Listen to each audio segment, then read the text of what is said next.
The last thing I saw as the cold steel pierced my heart wasn't Jessica Miller's tears, but the look of profound relief she and that man, Ryan Vance, shared. "Caleb, thank you." Ryan's foot pressed down on my hand, his voice dripping with the contempt of a victor.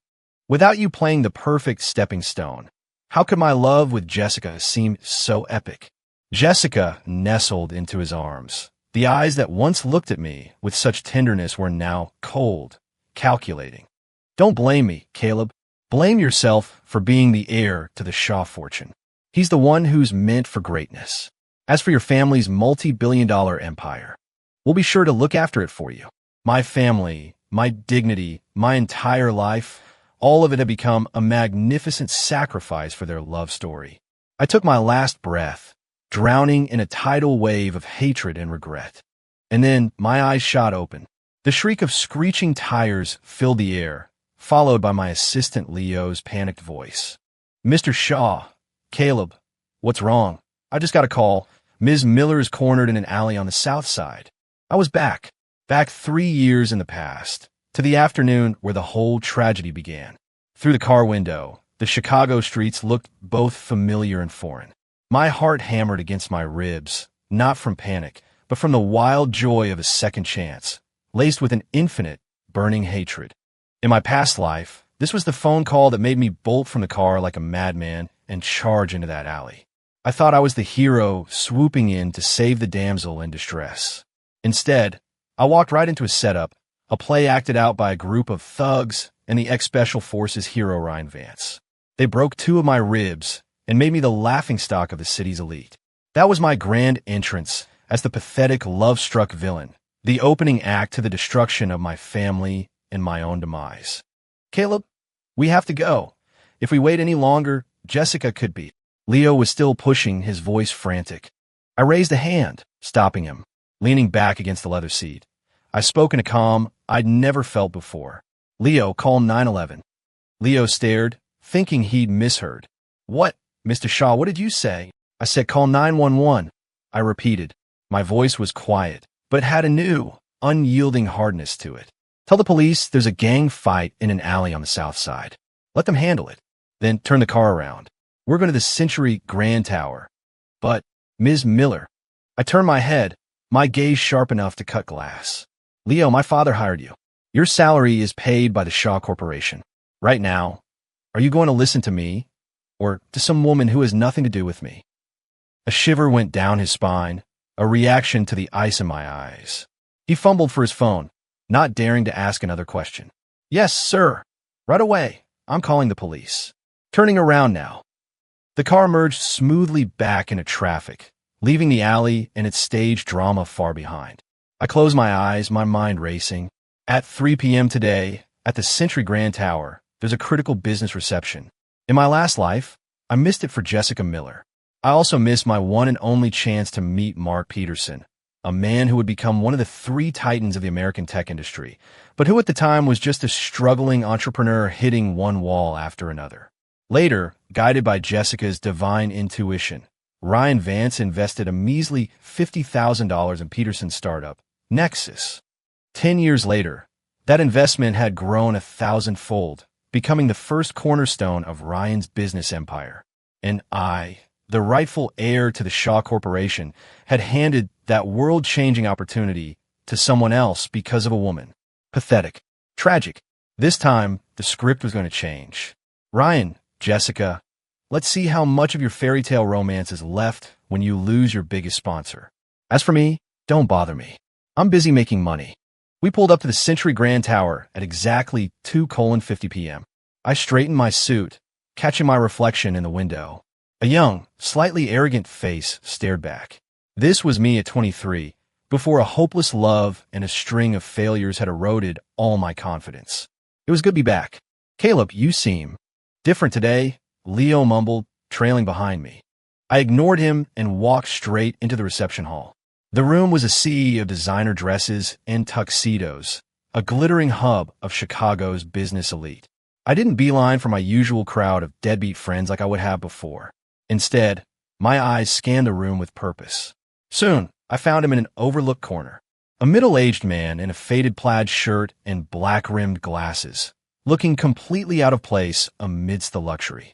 He was nervously holding a glass of champagne, his eyes filled with a mix of uncertainty and anxiety about the future. That was Mark Peterson, the future founder of Nexus. I took a deep breath, picked up 2 glasses of champagne, and walked toward him. Mr. Peterson, a pleasure. He jumped slightly, adjusting his glasses and looking at me with confusion. I'm sorry, you are? Caleb Shaw, from the Shaw Corporation. I smiled, offering him a glass. My father is Warren Shaw. Mr. Shaw. Peterson's face flushed, and he fumbled to take the glass. Hello, of course. I've heard so much about you. His reaction was exactly what I expected. To him, I was just a spoiled heir who didn't know the first thing about business. He couldn't possibly believe I'd be interested in his project. I didn't push it, just made small talk. Mr. Peterson, I hear you're working on a new social media app called Nexus. His eyes instantly lit up, as if I'd thrown him a lifeline. Yes, Mr. Shaw. Nexus is an instant messaging platform built for the mobile age, and its market potential is enormous. He launched into an enthusiastic pitch, terrified of letting this potential opportunity slip away. I listened patiently. When he finished, I gave a slight nod. The idea is good, but it's not enough. The light in his eyes dimmed. Not enough. You're only seeing the social aspect. You're missing the massive gateway that social media creates. I looked him in the eye and dropped the bomb. Payments, gaming, media, e-commerce. Mr. Peterson, you're sitting on a gold mine, but you're only thinking about how to sell the rocks at the entrance. Peterson froze, the champagne glass trembling in his hand. He stared at me as if I were some kind of alien. What I had just described was a vague blueprint he had only started to sketch out in his mind after countless sleepless nights. It wasn't even in his business plan yet, and I, a 23-year-old playboy, had just laid it all out in a single sentence. Mr. Shaw, I'll invest $50 million, I said, cutting to the chase, for 20% of the company. Furthermore, every mall, hotel, and entertainment venue owned by the Shaw Corporation will become a launch partner for Nexus Pay. $50 million, and the entire infrastructure of the Shaw Corporation to back it up. Peterson's breathing grew ragged. He stared at me, desperate to confirm I wasn't joking. There's just one condition. I held up a single finger. From this day forward, I, Caleb Shaw, will be your sole angel investor. You will refuse all other forms of financing until your Series A round. In my past life, this was the stage where Ryan Vance swooped in with his $50,000 and hit the jackpot. This time, he wouldn't even get a foot in the door. I agree, Peterson practically shouted, his face red with excitement. Mr. Shaw, no, Caleb. Thank you. Call me Caleb, I said, clapping him on the shoulder with a smile. Bring your team and your business plan to the Shaw Corporation headquarters tomorrow. Together, we're going to change the world. With that, I turned and walked away, leaving Peterson shaking with excitement. Step 1, complete. A few moments later, my phone began vibrating uncontrollably. I pulled it out. The screen flashed with a name, Jessica Miller. Over a dozen missed calls and a flood of iMessages. Caleb, where are you? I'm so scared. Caleb, I got beat up. Why didn't you come save me? Ryan got hurt trying to protect me. Can you at least Venmo me some money for the hospital bill? Caleb, what is wrong with you? Don't you love me anymore? A cold smirk touched my lips as I read the messages.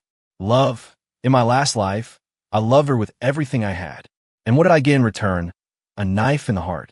Without a moment's hesitation, I blocked her number and deleted her contact. Then, I called my father. Dad, it's me, Caleb. My father, Warren Shaw's stern and weary voice came through the line. What trouble did you get into this time? How much do you need? In his mind, the only reason I ever called him was to clean up a mess Jessica had made. No, Dad, I said, my voice steady. I just personally negotiated a $50 million investment. Tomorrow, at the board meeting, I want to present a new plan to you and the other members. The line went silent for a long time. Finally, in a tone mixed with disbelief and surprise, my father asked, "What did you just say?"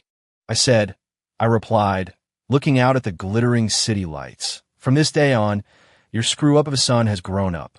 The next day, in the Shaw Corporation's boardroom, the atmosphere was suffocating. I stood at the head of the massive oval table, a PowerPoint presentation on the Nexus investment displayed on the screen behind me. Seated around the table were a dozen of the company's veteran board members, men who had built this empire alongside my father. They were now looking at me with a mixture of scrutiny, doubt, and a hint of contempt. My father, Warren Shaw, sat at the head of the table, his face an unreadable mask. "Caleb, do you have any idea what you're talking about?" My uncle, Howard Shaw, was the first to attack. He was my father's cousin and had always coveted my position as heir. $50 million for some unknown app? We could build 3 new hotels with that money. This is nonsense. Exactly. Caleb, you're still too young. You don't understand how risky this business is. This sounds like a child's game, playing around with the company's money. The objections came one after another. It was no surprise. In their eyes, I was a lost cause, good for nothing but chasing women and causing trouble. I didn't argue. I just calmly clicked to the next slide. A set of stark data appeared on the screen. Gentlemen, please take a look. This is the profit growth curve for the Shaw Corporation's physical assets, our hotels, malls, and theaters, over the last 3 years. I pointed to the nearly flat line, my voice clear and firm. The brick-and-mortar empire we're so proud of is hitting its ceiling. The spending habits of the younger generation are changing. They prefer to spend their money online, and we are being left behind by the times. The room fell silent for a moment. They had all seen this data before, but no one, least of all me, had ever pointed it out so bluntly. What we need is a gateway, something that can connect our massive offline resources with online traffic, and Nexus is that gateway. I raised my voice. $50 million isn't buying an app. It's buying the next decade for the Shaw Corporation. The future is too abstract. Uncle Howard sneered. All I know is that the company's cash flow is already tight. That $50 million will be like throwing money into a black hole. What if you fail? Who will take responsibility? All eyes turned to me. I met their gazes without flinching. I will. From my briefcase, I took out a folder and placed it gently on the table. This is a transfer agreement for all of my personal assets, my properties, sports cars, and stocks, with a total value of around $60 million. I looked directly at my father.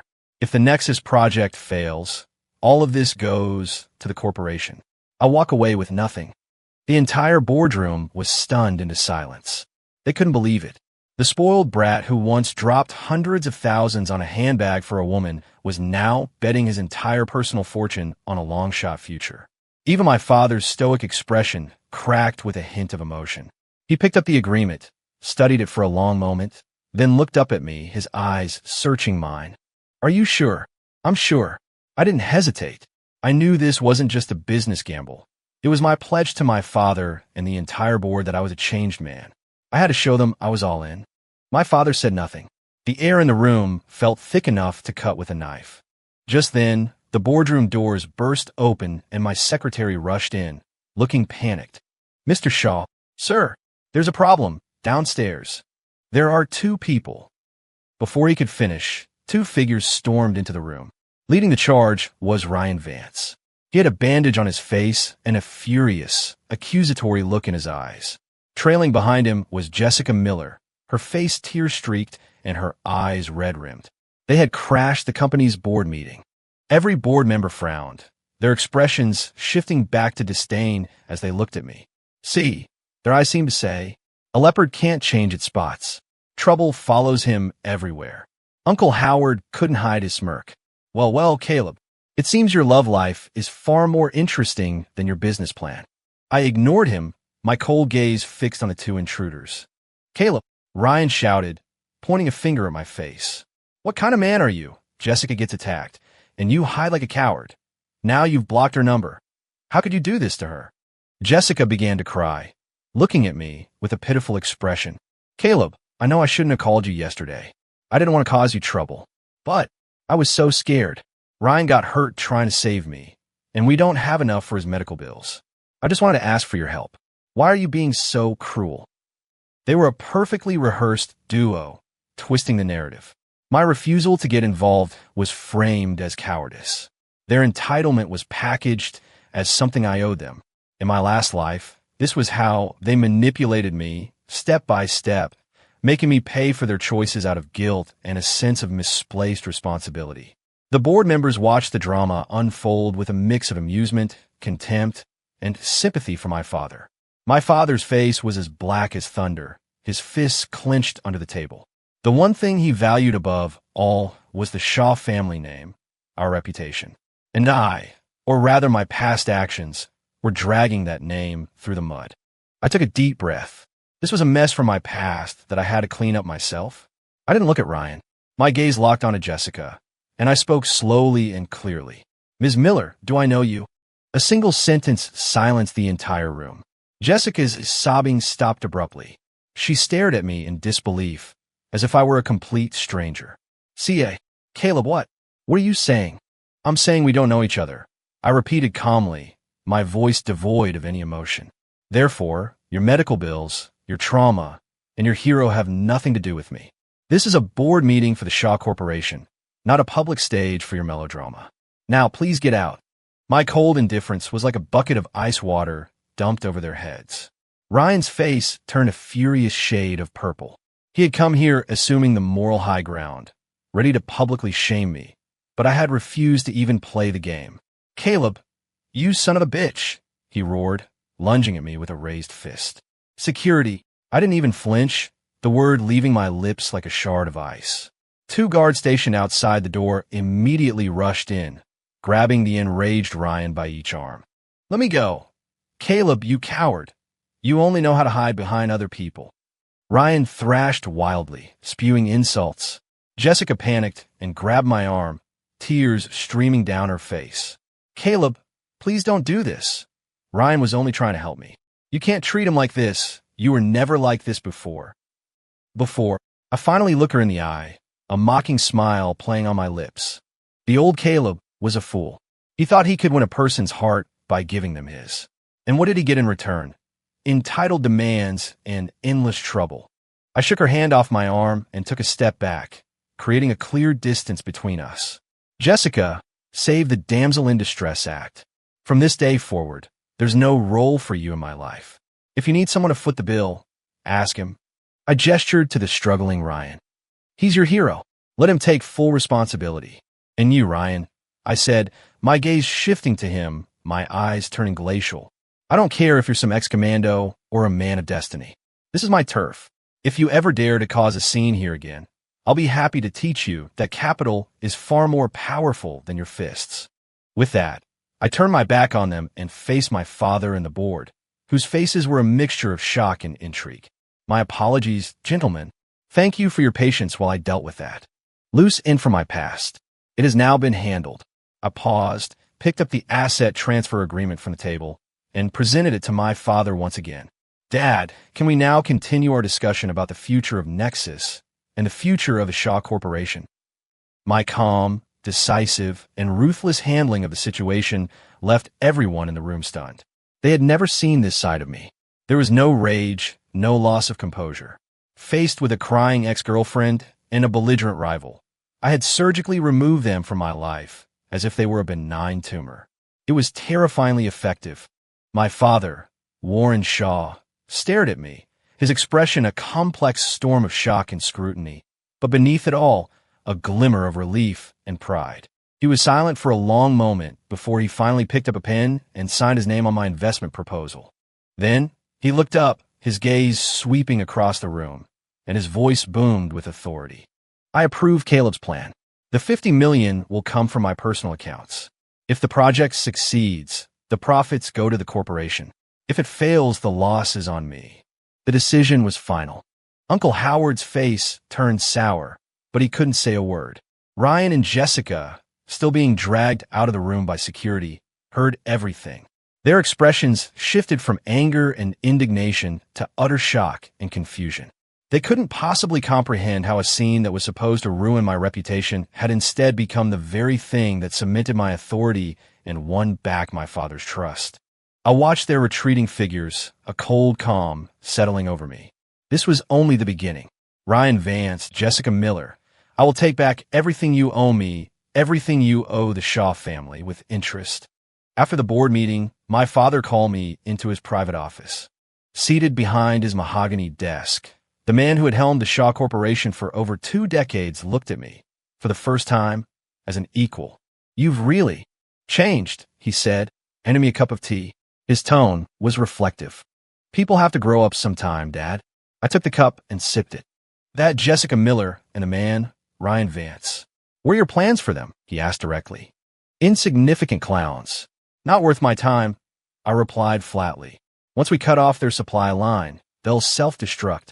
In my past life, Ryan's meteoric rise was fueled not just by his own supposed destiny, but more importantly, by me.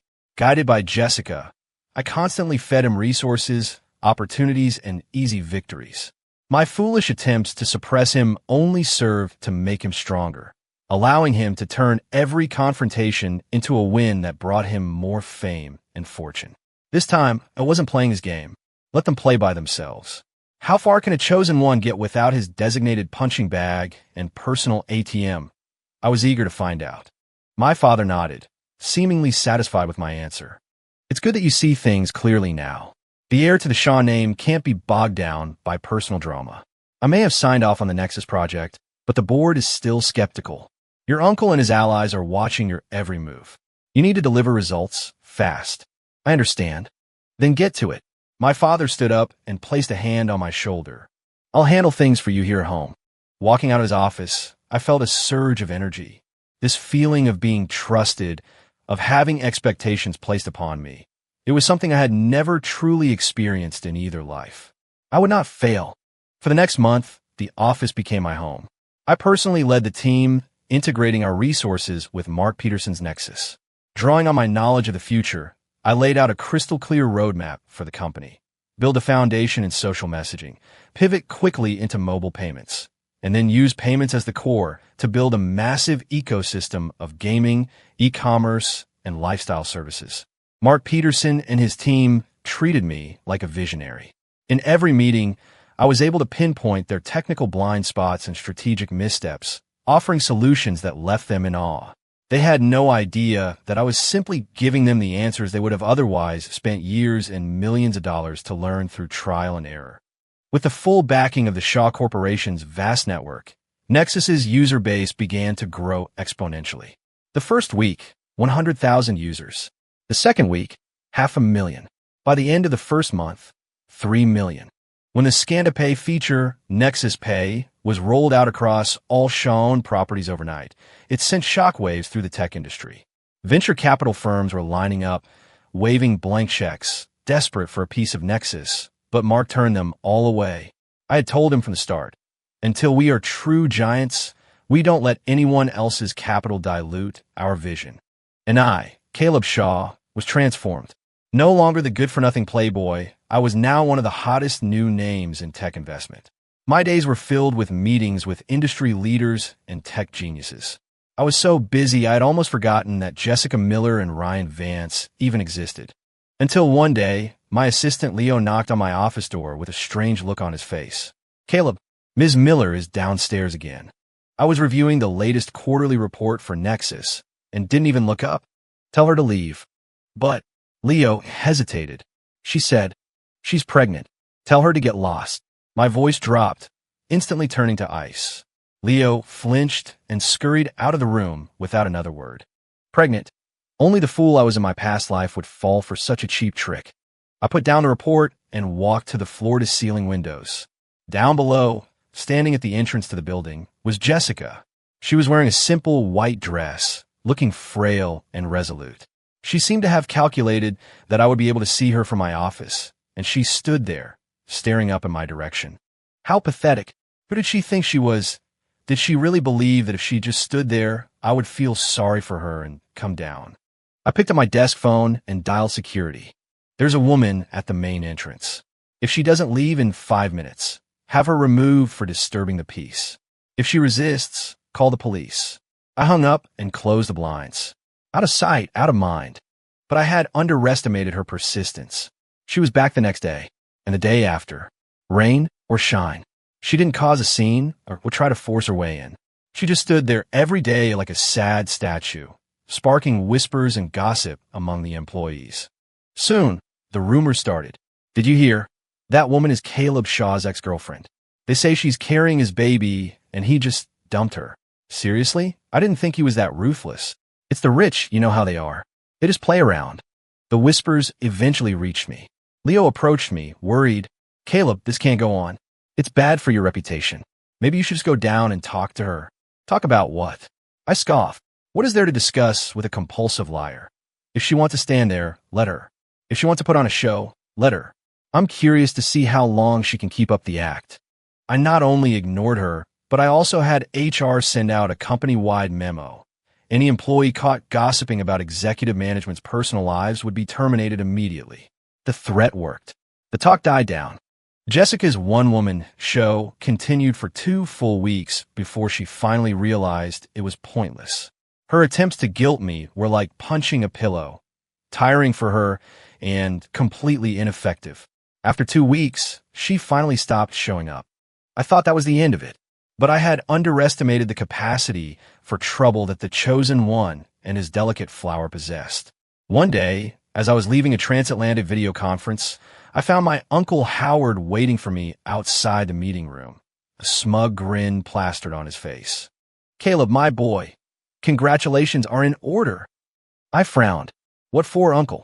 Oh, don't play dumb, he said, clapping me on the shoulder, his smile dripping with malice. Your little ex-girlfriend just gave birth to a healthy baby boy. You're all over the news. It seems the Shaw family has its next heir. My mind went blank. I snatched my phone and opened a news app. The headline was splayed across the screen in a massive font, the words stinging my eyes. Shocking revelation. Billion-dollar heir's secret love child. Mystery girlfriend appears with newborn, sparking potential family war. The accompanying photo was of Jessica holding a swaddled infant in front of a hospital. She looked exhausted, but her expression was one of maternal strength. Standing beside her, a look of righteous fury on his face, was Ryan Vance.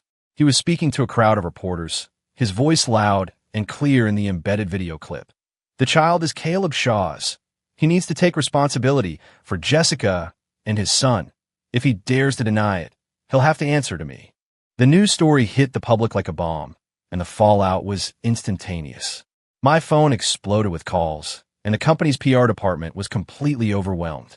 Caleb, what in the world is going on? My father's call was the first I took. His voice was tight with suppressed rage. Dad, do you trust me? I asked, forcing myself to remain calm. I do, he said after a few seconds of silence, an answer that warmed me. But you need to fix this. Now, I will not have the Shaw family name dragged through the gutter. I understand. After hanging up, I immediately had Leo start digging. Within 30 minutes, we had answers.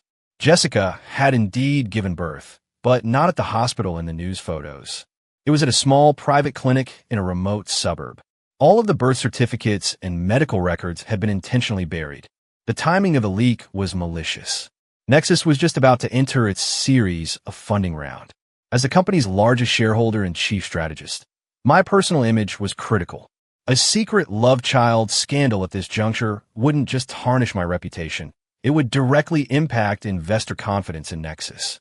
It was a brilliant move to cut me off at the knees. Caleb, what do we do? The PR department can't hold them off much longer. Every major news outlet is demanding a statement, Leo said, sweating bullets. What's there to panic about? I leaned back in my chair, drumming my fingers on the desk. They want to play this out in the media? Fine, we'll play. I dialed the head of our legal department. Mr. Davis, I need you to draft a lawsuit. We're suing a Ryan Vance and a Jessica Miller for defamation. For damages. Let's say $100 million. $100 million. Davis sounded shocked. That's right, I said calmly. And I need you to release a public statement from me, personally. What should it say? Something simple. I looked out the window, my eyes cold. Just one line. I welcome Ms. Miller to proceed with a paternity test at her earliest convenience. I will cover all expenses. The entire process will be live-streamed, with the nation's top media outlets and a certified notary present to bear witness.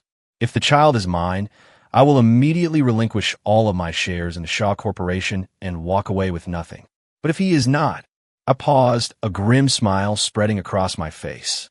Then Ms. Miller and Mr. Vance should prepare to spend a very, very long time in prison.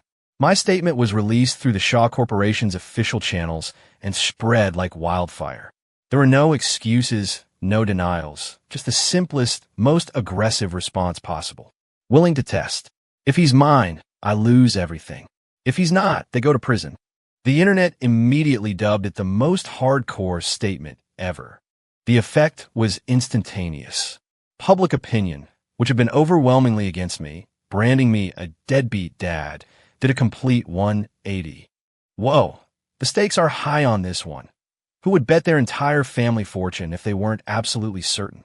LOL, 1 minute, I feel sorry for the girl. The next, I'm grabbing popcorn for the show of the year. A live-stream paternity test? This is better than reality TV. I'm so ready. If that kid isn't Caleb's, then what Jessica and Ryan did is straight-up extortion. That's a serious crime. Suddenly, all the pressure was on Jessica and Ryan. I'd set a trap they couldn't escape. If they refused the test, it was an admission of guilt. They would become a national joke, their story completely discredited. If they agreed to it, well, I was counting on them to agree. I gave them 3 days. For 3 days, Jessica and Ryan vanished. Their social media accounts were flooded with furious comments from the public. Meanwhile, I went about my business as if nothing had happened, attending meetings, closing deals, and moving forward with the series of funding for Nexus. Just when everyone thought they had gone into hiding for good, Ryan Vance resurfaced, giving a statement to the press. We'll do the test. We have nothing to hide. Jessica has been through enough, and we will get justice for her and her son. His defiant response sent the media into another frenzy. The paternity test of the century was officially on. The location was set at the city's most reputable forensic lab. On the day of the test, the building was surrounded by a mob of reporters and curious onlookers. When I arrived, Jessica and Ryan were already there. Jessica was holding the baby, her face pale. She avoided my gaze. Ryan, on the other hand, stood protectively in front of her, glaring at me with open hostility as if I were the villain. Caleb Shaw, I see you finally decided to show up, he sneered. I could say the same for you, I replied, not even bothering to look at him as I addressed the lab technician. Shall we begin? Under the watchful eyes of dozens of cameras, DNA samples were taken from me and the infant.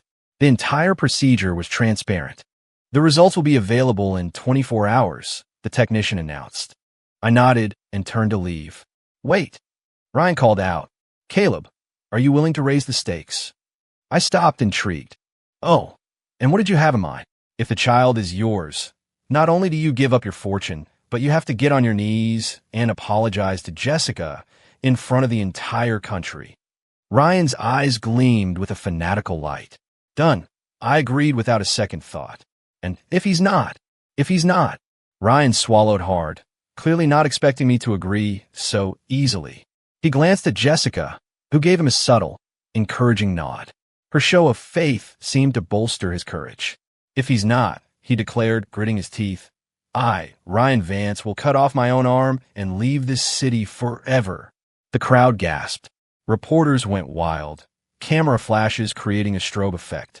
This was no longer just a paternity test. It was a high-stakes gamble of pride, future, and physical well-being. I looked at him and smiled. A wide, genuine smile. Deal was all I said. Then, to the astonishment of everyone present, I turned and walked away without a backward glance. Ryan, you poor fool. You believe you're a man of destiny, which makes you arrogant and reckless. What you don't understand is that I already have the answer key. The 24-hour wait for the results was agonizing for the public, but for me, it was business as usual. I even had time to swoop in and steal another major opportunity from Ryan's future. On a construction site in the West Loop sat a plot of land that was once part of a lavish Gilded Age estate. In my previous life, Ryan had bought this land on a whim and discovered a hidden vault filled with priceless art and jewelry. It was the discovery that gave him the initial capital to start his own company. This time, I had the Shaw Corporation's real estate division acquire the land from the city for a price they couldn't refuse. When the excavators unearthed the vault, the whole company was ecstatic. Only I knew it was just the beginning. The real show was about to start. The next afternoon, the paternity results were announced at a massive press conference. The room was packed. Under the supervision of a notary, The head of the lab opened the sealed envelope. The entire room held its breath. Ryan, Jessica, and I were seated on stage, a safe distance apart. Jessica was clutching the baby, her lips white with anxiety. Ryan, however, looked smugly confident, even shooting me a provocative glance. I just smiled back. Based on the DNA sequence comparison, the lab director began in a flat, clinical tone. The probability of a parental relationship between Mr. Caleb Shaw and the infant subject is 0.0001%. A parental relationship is conclusively excluded. Conclusively excluded, those two words detonated in the room. A moment of stunned silence was followed by an explosive uproar. Holy crap, it's not his. Oh my God, then whose baby is it? Jessica and Ryan are finished. This is career-ending stuff. Every camera in the room swiveled away from me and onto Jessica and Ryan, whose faces had gone deathly pale. Ryan's confident smirk froze, replaced by a mask of pure shock and panic. No, that's impossible, absolutely impossible, he screamed, rushing the podium and snatching the report. This is a fake. You must have taken his money. You forged the results. Jessica collapsed onto the floor, sobbing hysterically. How could this happen? How? The lab director's face darkened. Mr. Vance, I demand that you calm down. Our results are unimpeachable and legally binding. You are slandering the integrity of this institution. I don't believe it. I won't. Ryan was seeing red, completely unhinged. I slowly rose from my seat and walked over to him, looking down at his pathetic display. Can't handle losing, I asked softly. It was you. You did something, he shrieked, pointing a trembling finger at me. Did something? I chuckled. Ryan, don't you get it yet? This was always a trap, designed specifically for you. My voice was low, but it carried through the stunned silence of the room. You thought you were playing me, but I was playing you. I wanted you to climb as high as you could, just so I could watch you fall. I wanted it to be a long, long way down. I turned to the ravenous pack of journalists. Ladies and gentlemen of the press, I imagine the question on everyone's mind right now is, who is the real father? I snapped my fingers. The doors to the conference hall opened, and my lawyer, Mr. Davis, walked in, accompanied by 2 police officers. In his hand, he held another file. Since Mr. Vance has doubts about the first report, perhaps we should take a look at the second. I took the file from him and held it up for all to see. It was another paternity test report, this one comparing the DNA of Ryan Vance and the infant. According to the results from a second, independent lab, my voice was as cold and final as a death sentence. The probability of a parental relationship between Mr. Ryan Vance and the infant subject is 99%. 10. The truth was out. The press conference descended into absolute chaos. No way, what a twist. The baby is Ryan's. So what was all this about? Some kind of sick scam. That is disgusting, making your own girlfriend parade your son around to extort another man. What kind of monster does that? And Jessica Miller, give that woman an Oscar. She's the worst of them all. Ryan was frozen solid, a statue carved from disbelief. The blood drained from his face as he slowly turned to look at Jessica, who was still crumpled on the floor, her face ashen. Jessica, what? What is this? He stammered, his voice trembling. She wouldn't look at him, just shook her head, muttering, I don't know. I swear I don't know. You don't know? Ryan exploded, grabbing her by the collar and hauling her to her feet like a rag doll. How could you not know? I was drunk that night. I thought it was. Jessica's words tumbled out, incoherent with terror. That's enough, I said, cutting through their pathetic soap opera.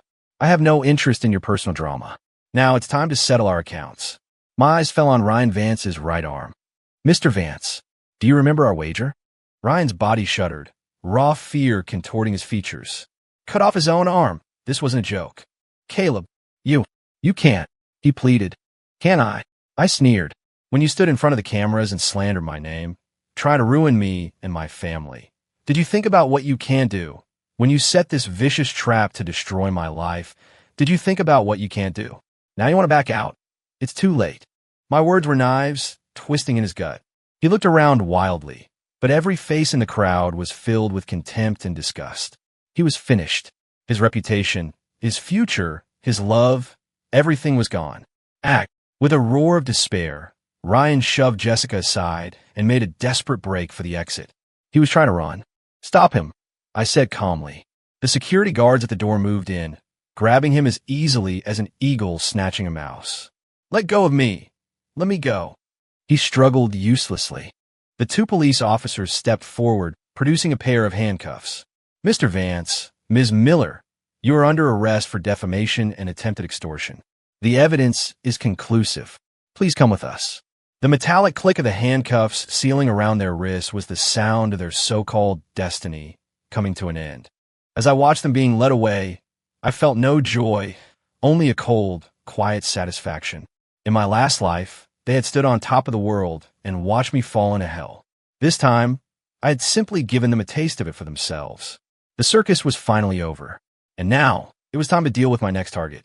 The one who had been lurking in the shadows, enjoying the show, maybe even helping it along. My dear Uncle Howard. 11. After the paternity scandal imploded so spectacularly, my standing within the company skyrocketed. The same board members who had doubted me now looked at me with a newfound respect, bordering on fear. They finally understood that the heir to the Shaw fortune was no longer a pushover, but a patient and calculating predator. My father, in a sweeping gesture of confidence, handed me full control of the corporation's two most important divisions, real estate and investments.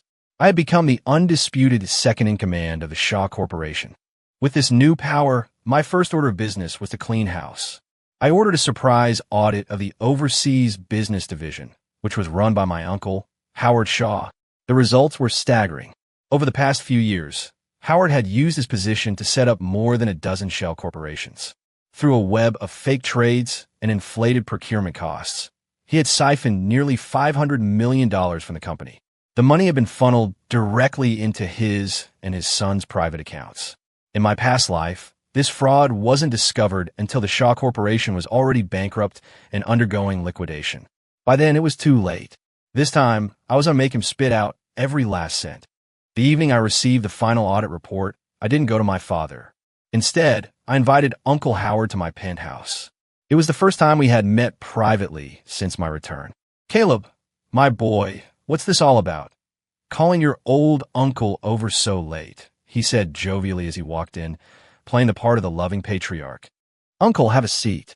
I poured him a glass of whiskey and slid the thick binder across the coffee table toward him. Take a look. What's this? He asked, picking it up. As his eyes scanned the first page, the smile on his face froze and then vanished. His hands began to tremble, and beads of sweat broke out on his forehead. This is slander. These are fabricated documents. He slammed the report down on the table, his voice a mixture of fear and feigned outrage. You and I both know they're real, Uncle, I said, my voice dangerously calm. I'm sure the SEC and the FBI would be very interested in taking a look as well. He pointed a shaking finger at me, his body trembling with rage. Caleb, I am your uncle. How dare you do this to me? My uncle. I laughed, a cold, empty sound. When I was being crucified by the media, you were fanning the flames, paying for bots and troll farms to tear me down. Was that how you treat a nephew? When I staked my entire fortune to bet on the company's future, you fought me at every turn in the boardroom, praying for me to fail. Was that how you treat a nephew? Howard, let's be honest. All you've ever wanted is this company. You think my father is getting old, and you thought I was an easy target. You were trying to push me out to make way for your own worthless son. Every word was a hammer blow, shattering his composure. His face went from red to a sickly white. So now, I'm giving you two options. I held up two fingers. 1, I hand this report over to the authorities. You and your son can spend the rest of your lives in a federal prison. 2, I paused, looking him dead in the eye. You sign over all of your and your son's shares in the Shaw Corporation, resign from all your positions, take your stolen money, and get out of this country. And you never, ever come back. Howard slumped into the armchair as if all the air had been sucked out of him. He knew he had lost, utterly and completely. After a lifetime of scheming, he had been outmaneuvered by the one person he had never taken seriously. I'll take the second option. He finally choked out, the words barely audible. A wise choice. I stood up, no longer looking at him. I'll expect the signed transfer agreements on my desk by 9 a.m. tomorrow. I walked upstairs, leaving him to drown in the silence of his own ruin. 12. With my uncle gone, there were no longer any internal obstacles. My father and I began a radical overhaul of our business empire. We sold off underperforming brick-and-mortar assets and reinvested the capital into technology, with Nexus at the core of our new strategy. Under my direction, the Shaw Corporation made early-stage investments in what would become giants in drone technology, electric vehicles, and AI chip manufacturing. At the time, each investment was seen as a massive risk, but every single one paid off spectacularly. The Shaw Corporation transformed from a traditional real estate and retail conglomerate into a dominant force in the world of technology and venture capital. And my name, Caleb Shaw, became a legend in the business world. People no longer spoke of the useless Shaw heir, but of the visionary investor with a Midas touch. At the height of my success, an unexpected person reappeared in my life. I was leaving a charity gala when a figure in a waitress uniform darted out and blocked my car. It was Jessica Miller. She was thinner, and the years had not been kind. The youthful glow she once had was gone, replaced by the weary lines of hardship. Caleb, she looked at me, her eyes a storm of guilt, regret, and a flicker of hope. Can I help you? I asked, my tone polite but distant, as if addressing a complete stranger. I wanted to apologize, she said, her head bowed. For everything. I was wrong. An apology isn't necessary, I said flatly. Now if you'll excuse me, I need to get home. Wait, she cried, pressing herself against the car door. Caleb, I know I messed up. I really do. Ryan, he's a monster. After he got out of prison, he threw me and the baby out. He's gambling. He's in debt. She began to sob, telling me how miserable her life was, how much she regretted her choices. I listened in silence, feeling nothing. Was her life tragic? Perhaps, but it was the life she had chosen. The moment she and Ryan decided to use me as their personal stepping stone, their fate was sealed. And I interrupted her.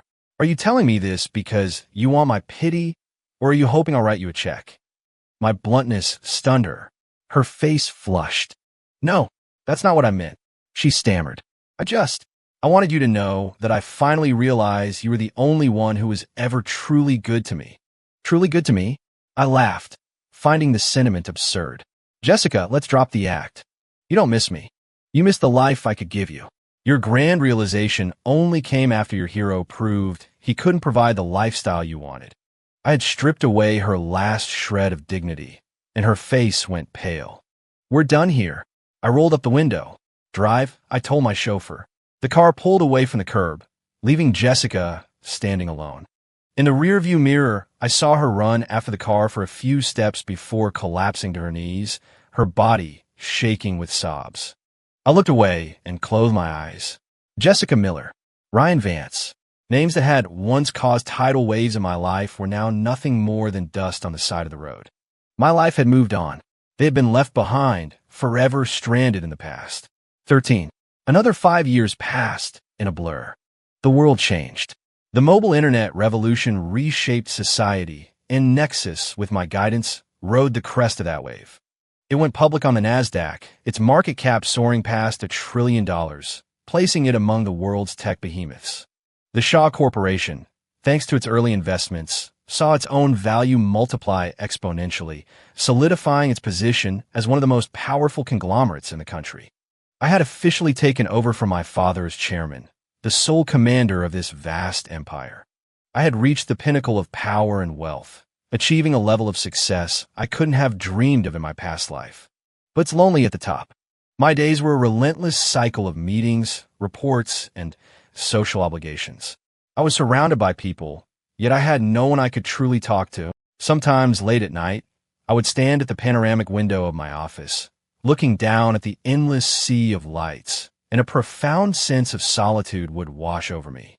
But I had no regrets. This was the path I had chosen. Compared to the utter despair of being manipulated and destroyed in my past life, this loneliness was a luxury. One evening, after finishing work, my driver was taking me back to my penthouse. As we passed through an older, rundown neighborhood, the car stopped at a red light. My eyes drifted to the window and settled on a greasy spoon diner. A man with a stooped back was carrying a plate of burgers and fries to a table. A long, faded scar ran down his face, and his right sleeve was empty, flapping loosely as he moved. It was Ryan Vance. Behind the counter, a woman with a perpetually tired face was working the grill, shouting at a small boy who was crying near the kitchen door. The woman was Jessica Miller.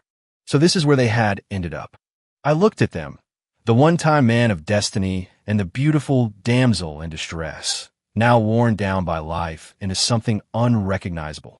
Was this the grand finale of their epic love? Without me to serve as the villain and the sponsor, their world-shaking romance had crumbled under the simple, crushing weight of rent and bills. The light turned green. The car moved on. I didn't look back. Their story was no longer mine to watch. When I arrived home, my father was waiting for me in his study. He was wearing his reading glasses, looking at an old photograph of himself and my mother, who had passed away many years ago. "Dad, you're still up?" "Caleb." He put the photo down and took off his glasses. "Sit. Is something on your mind?" No. He smiled, but didn't quite reach his eyes.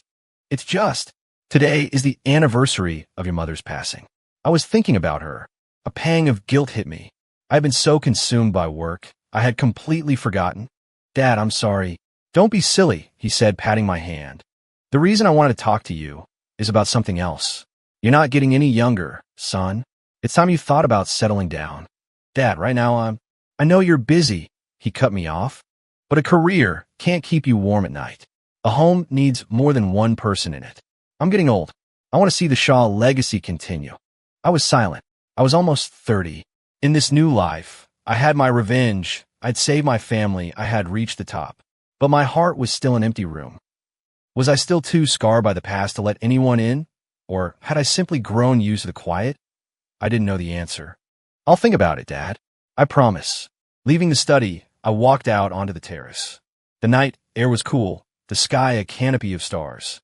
I took out my phone and scrolled to a long-forgotten photo album. It contained a single picture.